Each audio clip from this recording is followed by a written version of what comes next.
Spotify rolls out a more personalized home screen to users worldwide. Spotify has been slowly rolling out a redesigned mobile app in small sections, first with an update to podcast pages, then to other parts of the experience. Today, the company is revamping the most critical part of the Spotify app, the home screen. Now, when Spotify users launch the app, they'll notice the new home screen greets them depending on what time of day it is, with a good morning, good afternoon or good evening, for example.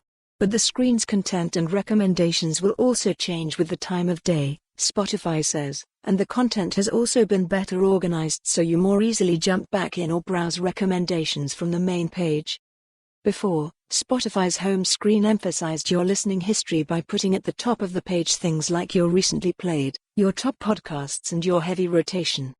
Effectively, the update separates the app's home screen into two main parts: familiar content on top and new or recommended content on the bottom half. Now, the home screen reserves 6 spots underneath the daily greeting where you can continue with things like the podcast you stream every morning, your workout playlist or the album you've been listening to on heavy rotation this week. This content will update as your day progresses to better match your activities and interests, based on prior behavior. Beneath these 6 spots, the homepage will display other things like your top podcasts, made-for-you playlists, recommendations for new discoveries based on your listening and more.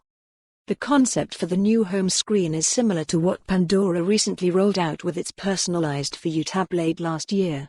Like Spotify, Pandora's tab also customizes the content displayed based on the time of day, in addition to the day of the week and other predictions it can make about a customer's mood or potential activity, based on prior listening data. Pandora's revamp led to double the number of users engaging with the personalized page, compared with the old browse experience, it says. Spotify, too, is likely hoping to see a similar bump in usage and engagement, as users won't have to dart around the app as much to find their favorite content or recommendations. That way, they'll be able to start streaming more quickly after the app is launched, potentially leading to longer sessions and more discovery of new content. Spotify to date has defined itself by its advanced personalization and recommendation technology, but its app hasn't always been the easiest to use and navigate, especially in comparison to its top US rival, Apple Music, which favors a simpler and cleaner look and feel. Its recent changes have tried to address this problem by making its various parts and pages easier to use. Spotify says the updated. For more on this story, visit the news article link.